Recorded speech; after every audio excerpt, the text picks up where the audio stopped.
Welcome to the churros we about to drop. Hey. Everybody, yeah, listen up. It's the new intro I'm about to drop. Today, no musical, no has to stop. It's affecting Kiyan, that money, what? We can't monetize our content. It's not like...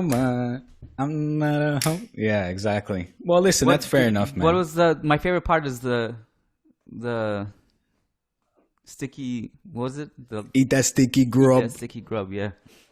Yeah.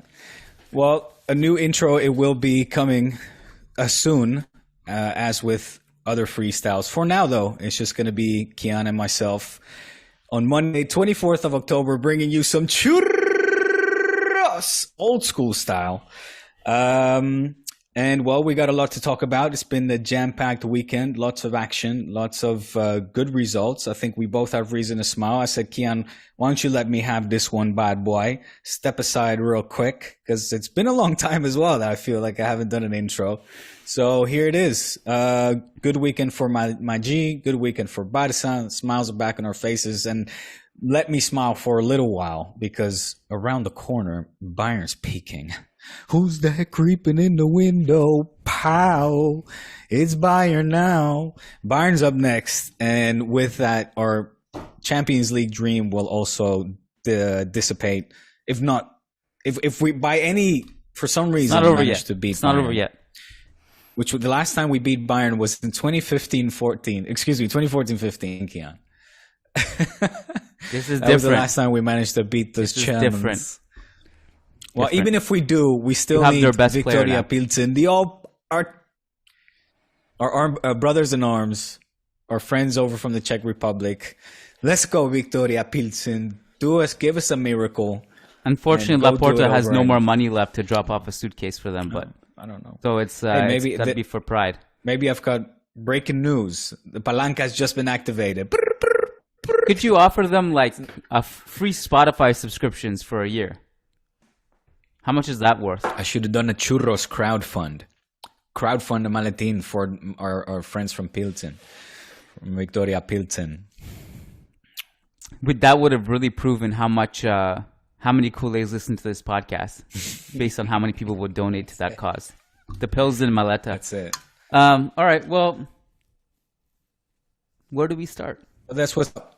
So, you want to start with a very entertaining Magi Sevilla? You want to start head over heels with that exhibition of football you saw take place at the Spotify Camp Nou? Where do you want to go, Bill?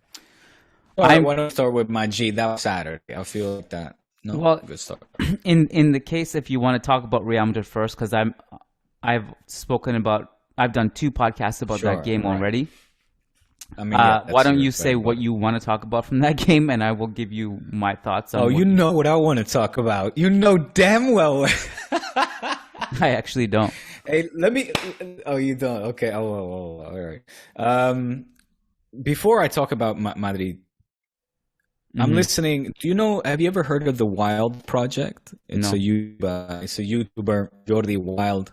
Is a Spanish. He's kind of like, he's clearly trying to be, and he pulls it off, the Spanish Joe Rogan. Okay. Jordi Wild, yeah. And he does a lot of stuff in content in English, as in all his interviews are in Spanish. But he now subtitles it in English, and his titles, I've noticed some titles pop up in English. He's clearly trying to break into an English-speaking market, which, in case you do, or in case it does interesting, you should, because he has fascinating interviews with really people from all walks of life, much like Joe Rogan, right? And the conversations are in depth. They're of huge interest. I mean, they're just, like I said, fascinating. Some are like the one I'm getting to with David Jimenez is almost 4 hours long. Now, David Jimenez is the ex-director of El Mundo. And don't worry, I'm not going to go down this route. I love how you said you know what I want to talk about. And so far, everything you said is I have no idea what you're talking about. How could I have possibly known this is what you want to talk about? The Spanish Joe Rogan. Well, I feel look, it kind of ties in with what we talked about on Friday's podcast, which quite honestly, I had a bad feeling about Friday's podcast. I told you that, as in like no lo he hecho con gusto. I didn't do it with the joy that and the comfort I normally do our podcast with, right? The ratings for that podcast are off the charts, by the way. If you guys did not listen to that podcast, patreon.com/Churros y Tácticas, it was the craziest ones we've ever done. You'll never hear anything that transparent in your life. Not even from your own mom. So go listen to that. Sorry. But don't share. Yeah. It's for patrons only, yeah. No, but this man, David Jimenez, and I won't make this too long-winded because it's kind of a thing like if you just have to watch it for yourself. He explains in detail and perfectly just how the Spanish system works from mainly a political, but also obviously journalistic, business perspective, how Spain works as a country and how intrinsically corrupt it is. The level of corruption, and obviously he talks about it predominantly from a journalistic perspective. Again, he became the director of El Mundo. El Mundo, if not the second, maybe the third largest newspaper in the entire country. It's got a readership, a history, a track record, and a readership of the loyal list of people, typically slanted right, center right. Okay, by that, of course, backers of the Partido Popular, the PP, right? Sort of anti-PSOE, the socialists, but more in favor of the Partido Popular. Until this guy comes in and his background story, and it's really worth listening to the 4 hours because his background story is so fascinating. You would love him, Kiyan. He has a book out. I'm going to buy it for you for Christmas. No, I already gave you your Christmas present. He has a book out. Oh, a book. Okay. That I think, yeah, I'm going to read it. I want you to read it too. He is named the director of El Mundo, and it's a complete shock to everyone, the whole system, to him himself as well, because he's been a reporter, a field reporter his entire career. He's been in Afghanistan, covered wars, been in North Korea, gets killed almost multiple times. Anyway, he's a complete what do you call him, like a vanguard, or what's avant-garde? Is that the right word to describe somebody like that? He's fights for the truth. He believes in he has his principles, and he's like a freedom fighter. Yes. He's a very moral, dignified human being that fights for the truth. That him sums him up in a nutshell, right? So when he becomes director of El Mundo, and he's never been in a position of an office job, a desk job in the newsroom. He's always been out. He's always been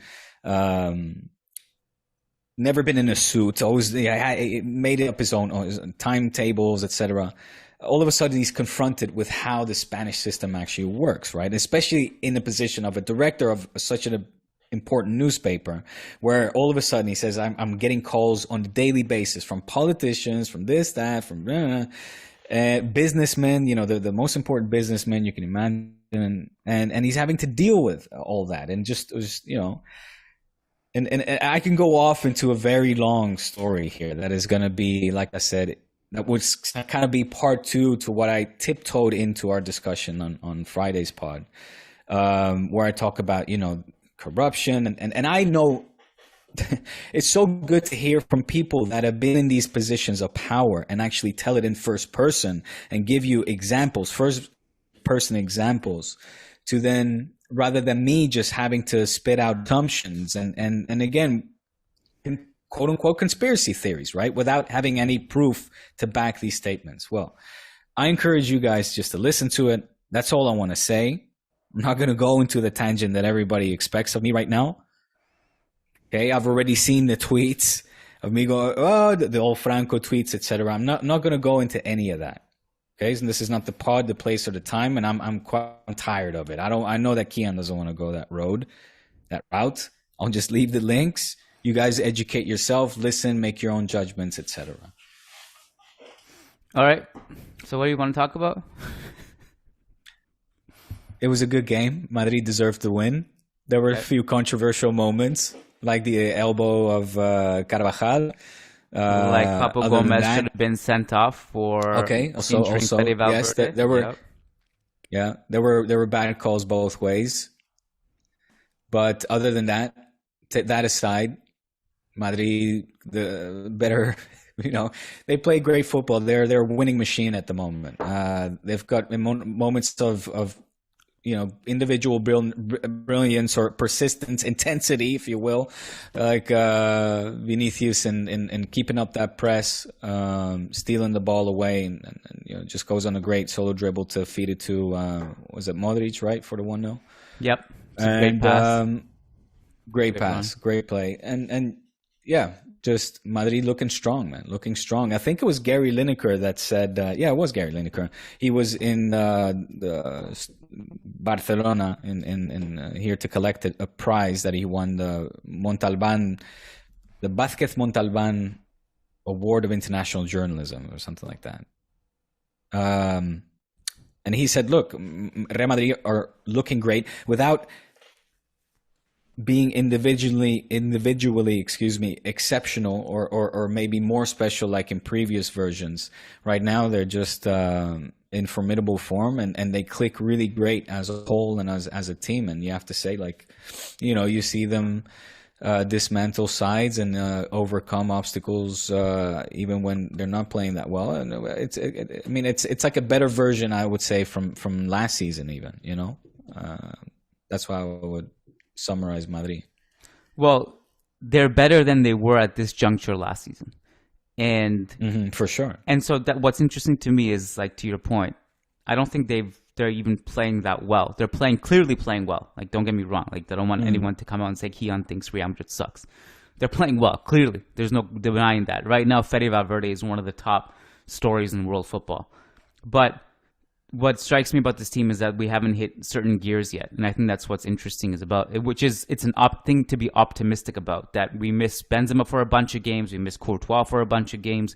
We haven't hit that next gear yet, and I think that's really encouraging to be in that position where we are right now, knowing that there's another level we can go to. But it's funny because and like to your point about, I don't know, I'm paraphrasing what you said, but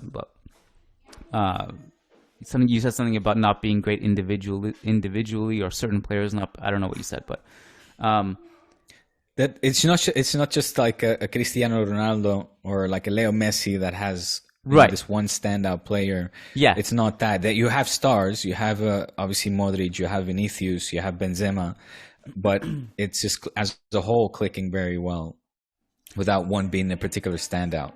Well, it has that aura of anyone can step up at any given time. And if one player doesn't play well, another person can step up in his shoes in that moment. Whereas,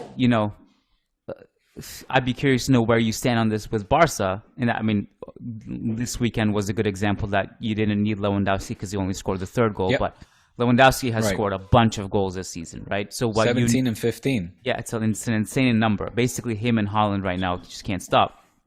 But what you would want to see as a Barca fan is, is that Joya? Yes, sorry, she's showing. She was literally a baby Joya, a few months ago. How did that happen? That's crazy. Man, kids grow up fast. I'll see you later. I'll give you a kiss on your boo-boo later. I love you. She's 3.5? Yeah. It feels like yesterday where she was just born that's insane. That's how I feel with your boys. Your boys are getting big too. All lovey-dovey. So nice. We're getting old, Kim. We're getting old. Listen. And yet here we still are on a bi-weekly basis discussing Barca Magi. What you would want to see as a Barca fan is that you want to see the goals diversified a little bit. As great as it is for Lewandowski to be as great as he is, you want it to just be less reliant, I assume, right? Yeah, but make no mistake, the goals in that sense, obviously he is by far the standout top goal scorer, but the remaining goals have been pretty varied. Dembele, I think, has had 4, Ansu 3, Ferran is getting some goals. Frankie scored in the defense. Araujo before his injury. Koundé has scored. So in terms of like the players that have scored the other goals, it's quite dispersed throughout the entire team. Yeah.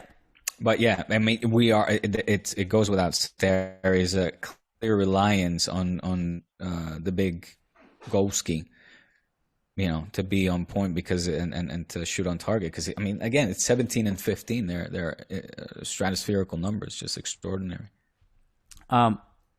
As much as obviously Barca's a huge talking point from this weekend too, because of the manner in which not only they beat Athletic but also Villarreal. I also I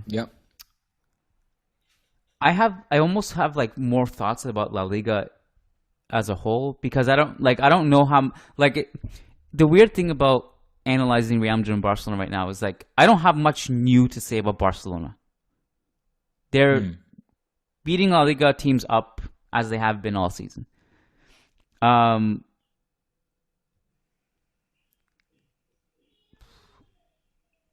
will say this about Barca. The starting lineup against Athletic, was it yesterday you guys played? It was yesterday, right? The starting lineup against Athletic is, in my opinion, your best 11. Because it fits in the four midfielders almost in their best role. You have Busquets there as the anchor. You have midfield help around him, four of them. You had the funny quote yesterday from Ernesto Valverde saying, I was surprised to see the four midfielders, and that kind of caught us off guard. Busquets gets to play the anchor role because, to me, still Frankie can't play to that level on defense. You squeeze in Frankie there beside him in his best role. Well, it was a double pivot. Yeah, it was a double pivot, and that's where I think it works. It works. If you're going to play Frankie in that double pivot makes way more sense than the single pivot for him. And you have Busquets alongside him, that makes sense. Plus Pedri, plus Gavi, it gives you good transition defense. It gives you good pressing. It gives you great offense. You lose a little bit of your, I suppose, width, but I'm not sure if that's necessarily a bad thing, because you don't really, I think this actually works well. My point is, my only new Barca thought is basically that this is probably where all of your midfielders should play, especially Frankie and Busquets. And so what I don't like is that you're leaving out Rafinha or Ansu. Ansu, yeah. Well, I guess it's contextual. I mean, you don't have to play this way every game. There's going to be games where it makes more sense to have two wingers going at the wing backs and stuff. But right. But I do think, so in my opinion, Frankie should be a starter. He should be in your best 11. Fitting him in has been a little bit challenging because Gavi and Pedri are there. So if it was just me, I'd go Frankie, Busquets, and Pedri, and then Gavi off the bench. No, you gotta keep it's Busquets on the bench. Okay. And Frankie in for Busquets.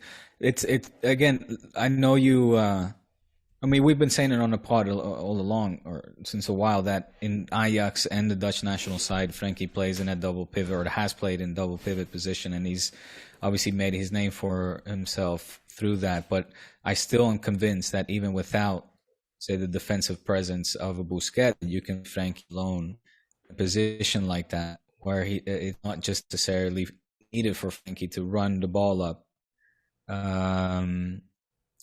And him fit more to the style and the need of or the idea of that Xavi has of him in that position as a Busquets, right? Because you got to put Ansu on the wing at this point, man. You have to put Ansu on the wing. You have to start Ansu. You cannot not start Ansu. If Ansu and Frankie should start, then and you really want to bench Busquets, then I would say don't do Frankie, Pedri, Gavi in a combination of double pivot, and then one of them a little bit more advanced. Rather, because the thing with Frankie versus Villarreal was awesome in the Busquets role, but Villarreal also couldn't test him at all defensively.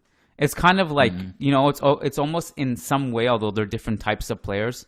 It's like the Cruz as the single pivot works if you're holding the ball.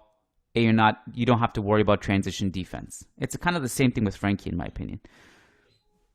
So for you, next up is Bayern. You would field that 11.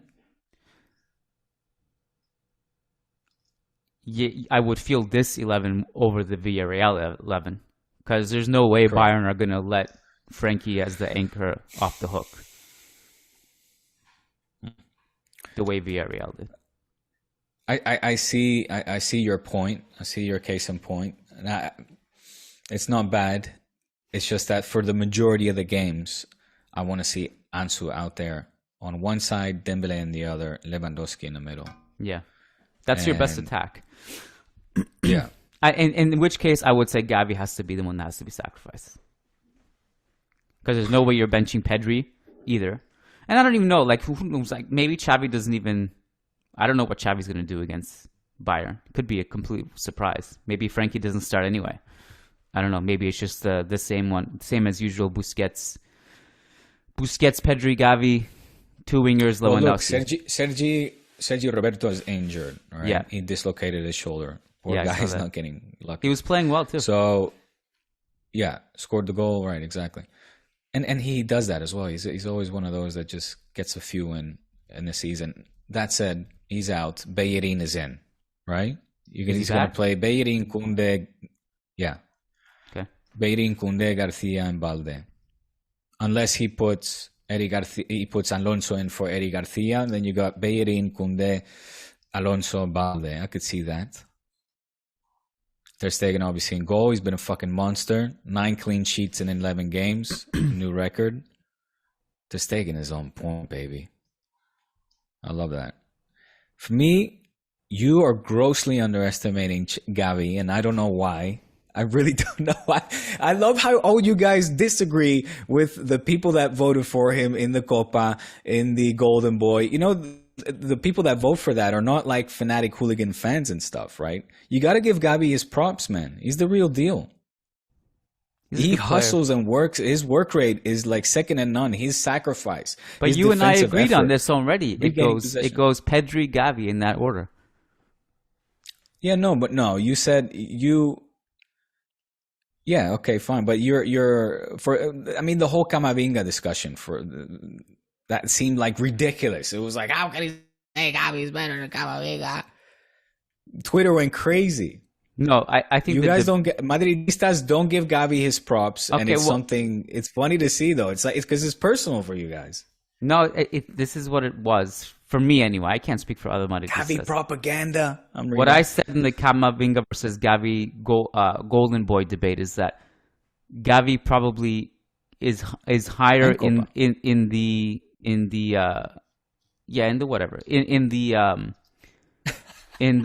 voting because. I don't know what the difference between Copa and Golden Boy. It's the same idea, right? They're two different awards. I know, but one is given by the parameters of it, like the. All right. It goes to a young player, right? Under the certain age or whatever. Yes, under 21. Same discussion. We'll stand for both. Gavi just played way more minutes than Camavinga in La Liga. Like it's not like you can't give Camavinga an award in a tournament he just did not play, and Gavi played. So it's kind of like the Vinicius Ansu debate that people want us to have. Yeah, because I sample size. I defended Ansu in that debate because it's like it's Vinicius has been great, and you can't take that away from him. But to predict how both of their careers will pan out, given the fact that Ansu is extremely talented and hasn't played, it's also a bit unfair. But obviously, Vinicius is better right now because he's been playing and he's been playing lights out. In the Gavi Camavinga thing, it's that Camavinga doesn't play in league. But I think if you're going to give it to Camavinga, it's based on the fact that, he came off the bench in Champions League games against the best teams in the world and just bullied them and was amazing. But I don't think the debate here was about Camavinga necessarily. It was about Bellingham, who was just playing out of his mind, and also Musiala, who's also playing out of his mind. It was down to those. No, you and I, we've had Camavinga. It was a question, like a Patreon question, I think it was. We addressed that once. Yeah, but anyway, moving on. What I did, it's gonna get more heated in this podcast because there's a Pedri versus Fede Valverde question coming up. But I still feel Camavinga's ceiling's way higher based on pure talent. Yeah, I think he's going to be the better player. I really do. I think Gavi is a good player, but I think he's not like a Pedri type talent. He's a different midfielder. Certainly has a different style of play, but ever so important. I mean, you're talking again, his work rate, ball recovery, essential blocks. A lot of also his good passing. Things will come he has great vision.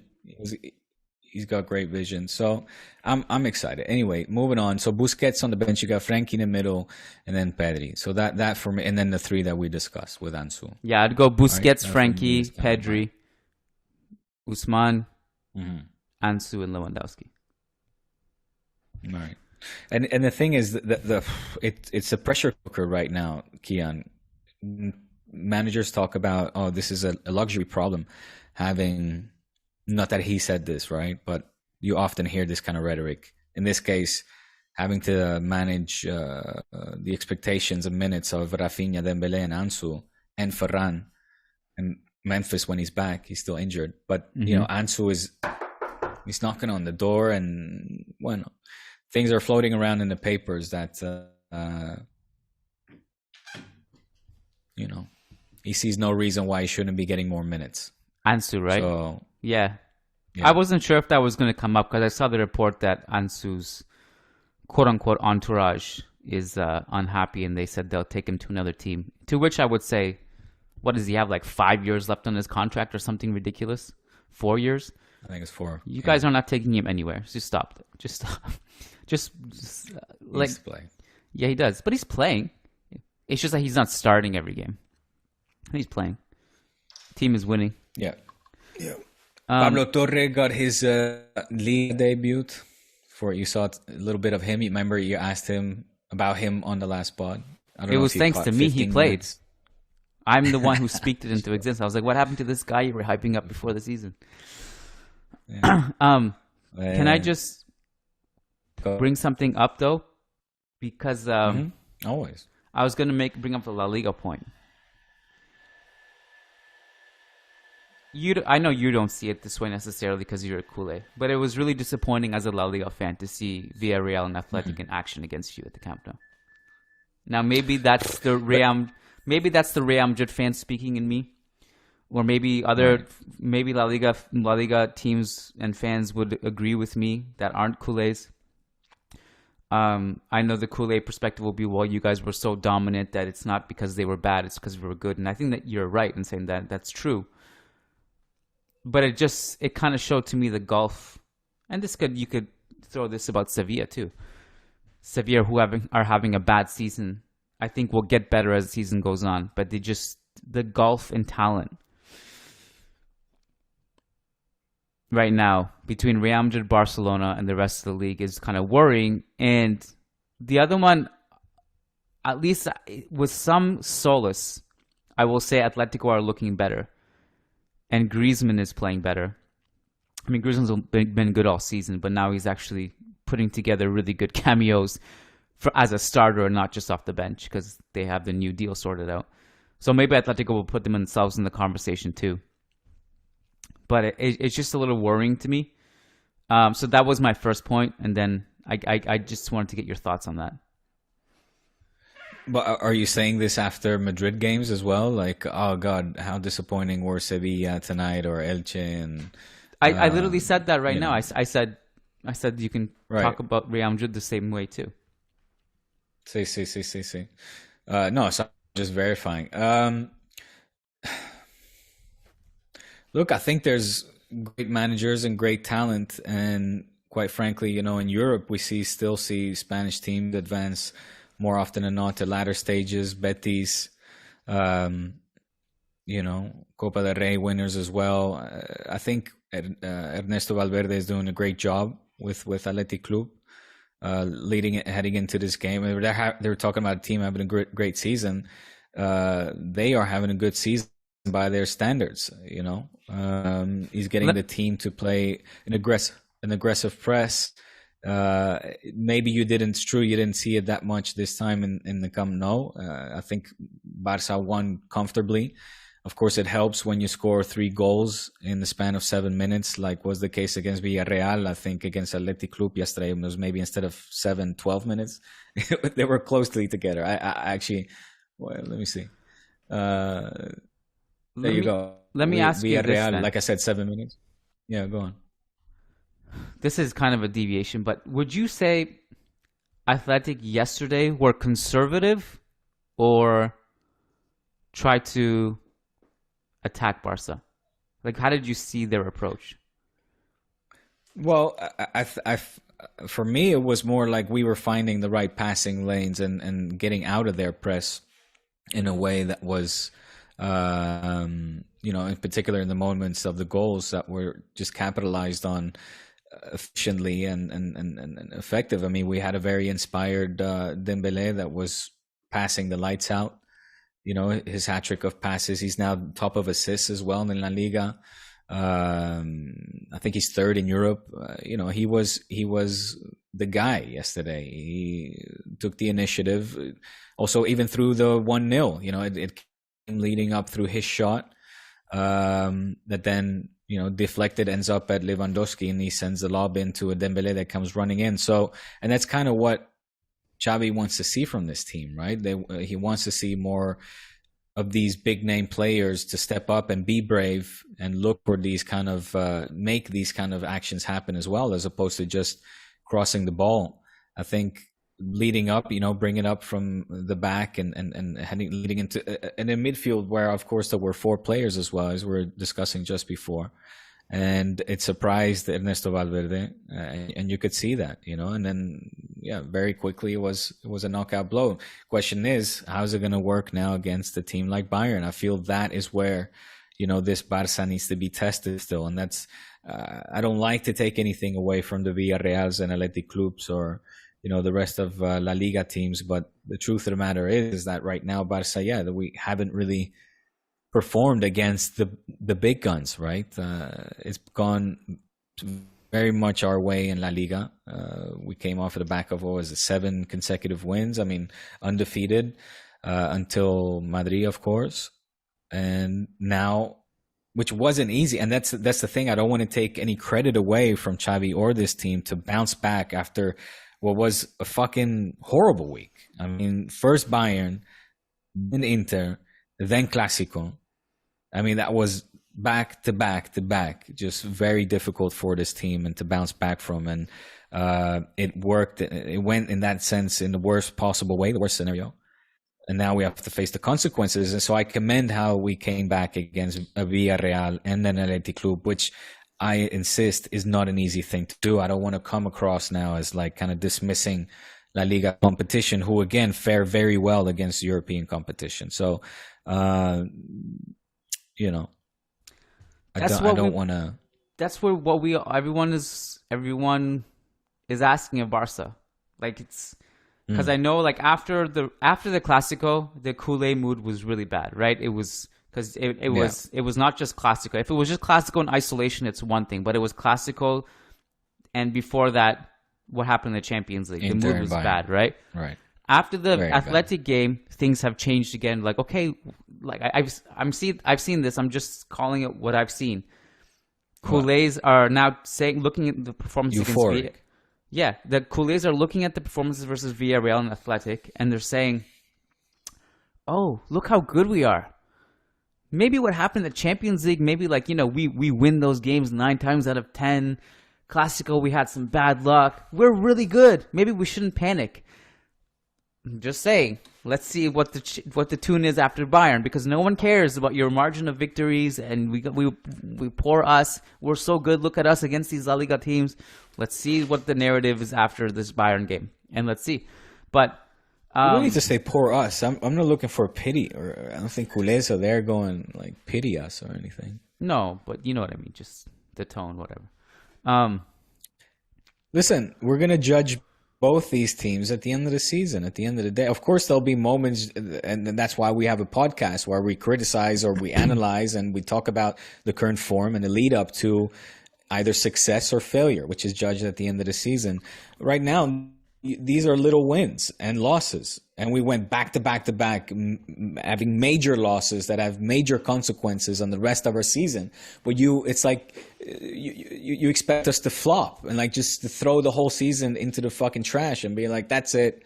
Like, obviously, we have to take these little steps that are bounce backs against very talented and respected teams that are in good forms, like an Athletic Club and Villarreal. The biggest question with Barca has and is and will be, can you be better tactically against big teams? That's it. Right. That's been the question. Yes. So far, the answer is no. But the La Liga teams, you guys have been just steamrolling. Apart from one who is on the level of the Bayerns, etc. The reason I asked the question about Athletic and their approach and would you say they were conservative or tried to go at you is to bring the question about style into play. Because I know you're a big believer that you should play a certain way. Well, I would say Athletic tried. You should know. Again, Kiyan, don't put those words that I like to watch, that is enjoyable for me. I'm not saying there's one only way. But you have said in the past. But you have said in the past. I enjoy. You would rather lose playing a certain way. Right. The reason I asked the question, the point I'm bringing up is that I think Athletic tried to play a certain way. And it was a terrible idea. They should have not done that. And that's it. That's the point I wanted to make. So if you're an Athletic Club fan, would you... I wasn't... Yeah, no, for somebody who has been, who has suffered playing against Athletic Club, and lost finals against Athletic Club, and also won, of course. I mean, this is the oldest rivalry along with Real Madrid in La Liga, is a Barca Athletic Club, and it's which means they are, along with Barca and Madrid, the other team that have never been relegated, and which means they're doing something well, which means that they're tough not to crack. So they have their style. To say that that Valverde tried to play a Barca kind of way, I think is a bit excessive. Yeah, no, it is excessive, but he also could have approached it differently, I think, from a defensive standpoint. Yeah, I mean, I wasn't uncomfortable as I have been in other games against Athletic Club, where they are more fierce, they're more determined, they're more determined to fight for the ball, to get the ball back, and just play a very Basque style football. And yeah, it was a good night for Barca in that sense. Again, setting up in another important week. So, can I throw one more item at you and then we can take a question? How are you doing for time? Yes. Yeah, no good, but I need to go at some point soon. It's so vague. What does that mean? 5 minutes? 10 minutes? 2 minutes? Yeah. 5 to 10 is good. All right. One of the biggest shames in football history, Antoine Griezmann taking that 2 year, 1 year, 2 year, whatever the hiatus was from Atletico to go to Barca. This season has been awesome. He is now the third highest goal scorer in Atletico Madrid history, 147 goals. He would have been second, Congrats. I think, if he had not gone to Barca. And a real shot at overtaking Luis Aragonés as number one. Just wanted to throw it out there. What a devastating decision for him, for Atletico, and for Barcelona. Long-term consequences, short-term consequences. Bad job. Bad job, Antoine. Made a bad decision for everybody. Well, listen, it'll be a big what if for him.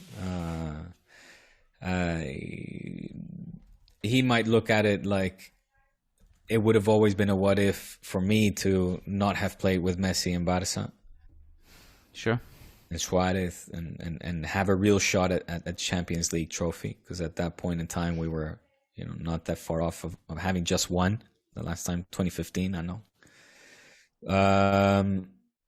So that maybe would have been the what if for him. I mean, it's at the end of the day, he made that decision. He's a big boy, and hey, look, he's not the first; he's the third. Pues mira, no está mal. He's the third, right? Third what? Highest goal scorer. Yeah, that's why I said third. But I said had he not gone to Barca, he would have been number 2 by now, probably. And I think he's like, 30 something away from. I have to look at it. I closed it from Aragones as number 1. Well, maybe he has a really inspiring last season, and he fucking just. You think he only has 30 one more goals left? in all competitions, right? In all competitions. Yeah, that's doable. Yeah, it's doable. That's doable. I don't know. No one will rate Atletico Madrid the way it takes an inspired and an informed player. I was seriously surprised that he has 147 goals at Atletico. For some reason, that number seemed really high to me. It's amazing. It's an amazing achievement. One last item, and then we both got to go. The worst possible topic to bring up as we log off, but our patron who gets a guaranteed response on this podcast, Umar Mahadi, says, Pedri or Valverde? Valverde is consistent. Oh, this is quick. Valverde is consistent, versatile, and brings much more to the team than Pedri. Try to observe his footballing IQ with the decision he makes on the pitch. Don't get me wrong, I love Pedri. He is immensely talented and a joy to watch and has potential. Is a midfield maestro.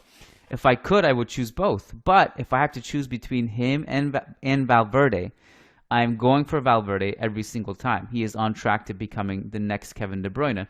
Think about it this way. If Jurgen Klopp had to choose, who do you think he is going with?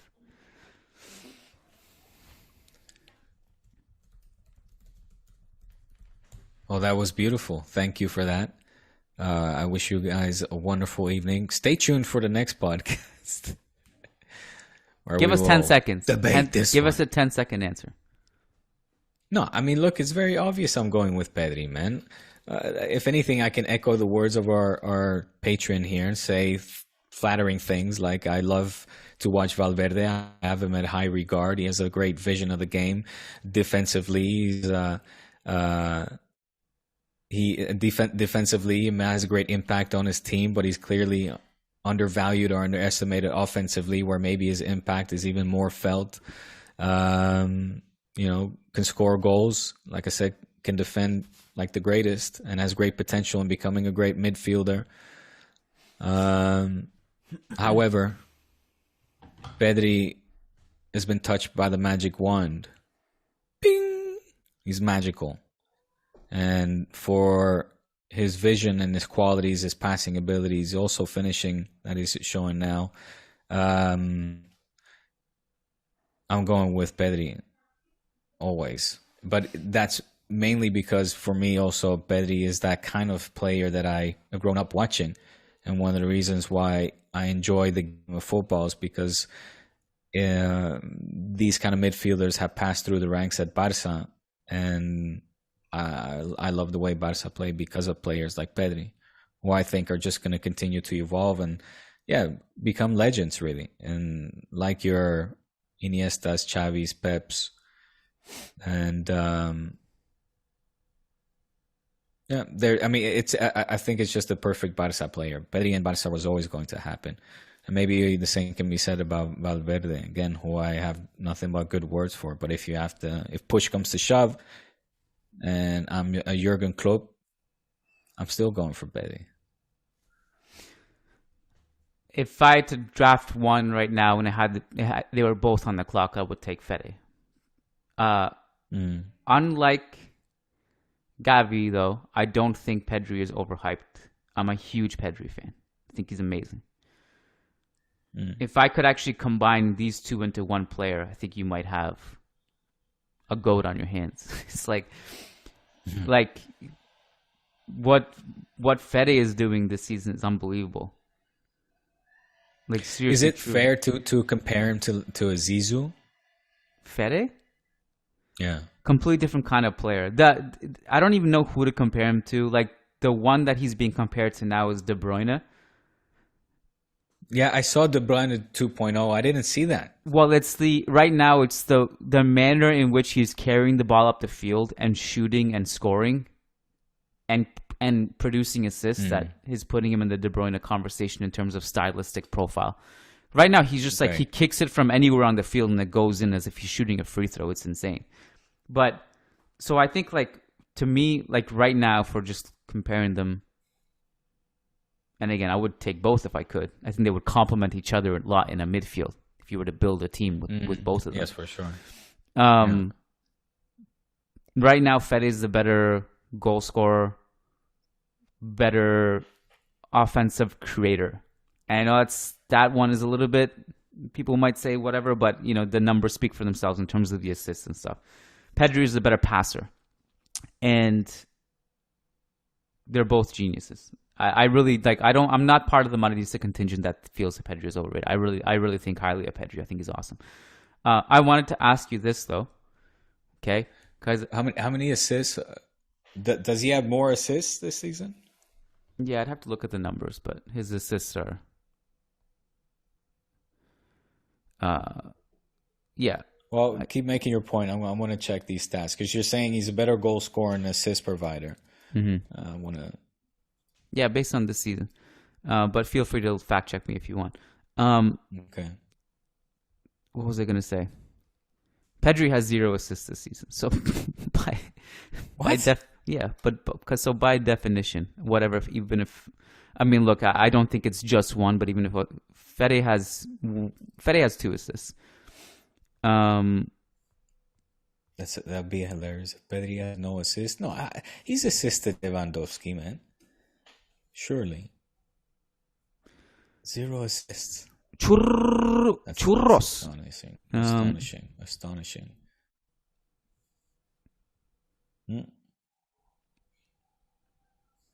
Can look at key passes too. It's a decent metric. Expected assists. Yeah. Fede has 22 key passes on the season, and Pedri has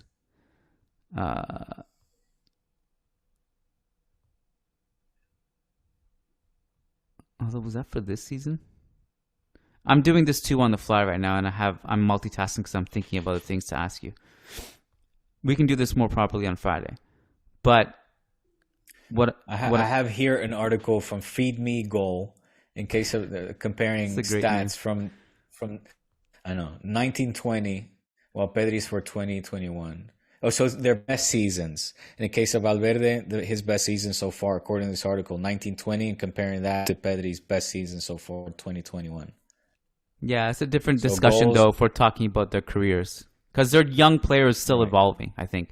Like, Fede's evolved this year. Needless to say, it's muy parejo. It's pretty similar. Actually, Pedri out-edges Valverde in the stats. But look, you're going to take your Madridista guy. I'm going to take the Barca guy. Thank you, guys. This has been fun.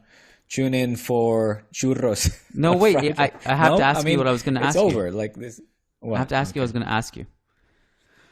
What? Because this is the problem with these debates. I don't think the question... So a lot of people send us these questions, and I don't think the question should be who's better. It should just be like asking us to analyze both.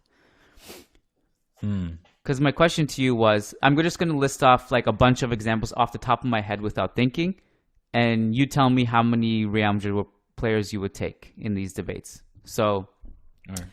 Courtois versus Ter Stegen, Ramos versus Piqué, Busquets versus Casemiro, Xavi versus Kroos, Modric versus Iniesta, Cristiano versus Messi. How many Real Madrid players would you take in those debates? Not a single one, right? No. Yeah. So maybe one. Courtois? But I can't say right now. I can't say. This is not Friday, Kiyan. Well, this is the thing. Like, I think that these debates are almost going to just end up you taking yours, me taking mine. But I think what has to come out of these debates is we don't have to agree on the winner, but we have to just analyze both of them. Yeah. Because you're going to understandably take Pedri in this. If there was a draft and you had to take one, I'm understandably going to take Fede Valverde.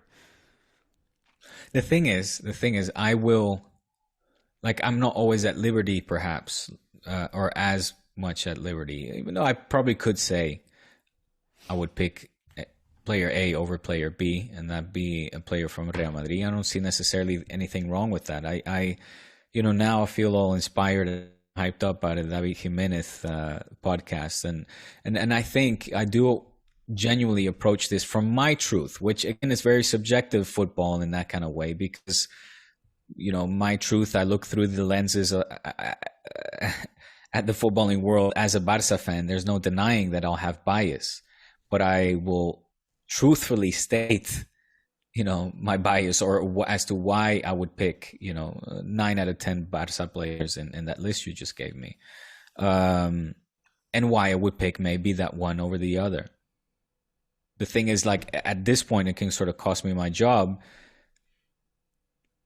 for maybe not. Maybe I'm exaggerating and I could say it, right? But I would like to think that on our Friday, or on our, Patreon only pods, that I am open and honest and truthful with my picks and or with my opinions and stuff. Like, I'm not just spewing out a certain narrative to keep certain people content. You understand? I get it. I could choose between Valverde and Pedri. And I think, again, in most cases, like the ones you just mentioned, I would genuinely take my guys. But there's also a lot of good memories attached to those guys. I get it. A lot of trophies that were won thanks to those guys. I get it. As for you as a Madridista. I get it. Yeah, I get it. Listen, I have my own biases too. I do. But in the end, I think I have my own decisions, my own reasons for those decisions, and you have yours, and that's okay. Yeah, but you can state yours more easily, I think, seeing as you're the chief editor of your platform. You understand? Well, not the chief editor, but just the fact that I don't work for Real Madrid or any club. Also. However, if you would be overly critical about Tito Florin, you could run the risk of maybe not being able to allowed into the Bernabeu anymore. I sure hope not, because Marca and AS and all these guys, they'll write their hit pieces, and they get in and they ask questions. We had one journalist in the year of Zidane who worked for Goal, who his entire mission and job description was, how can I piss Zidane off in the press conference? And the guy got access to everything and was prioritized for questions. So I don't know how these politics work. What? Was that Hayward? No, I love Hayward. What are you talking about? No, Hayward can't classify him. Hayward's amazing. I don't know anybody. No, not GOAL. No, GOL, the Spanish one, not GOAL. Goal. Yeah. Right. Well, Goal is Media Pro. Is I mean, at the end, Goal is. Well, I'll figure that out, where that ladder and structure goes. Yeah.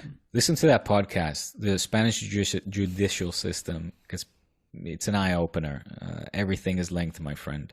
And yes, he mentions Papa Flo, and how deep this rabbit hole goes.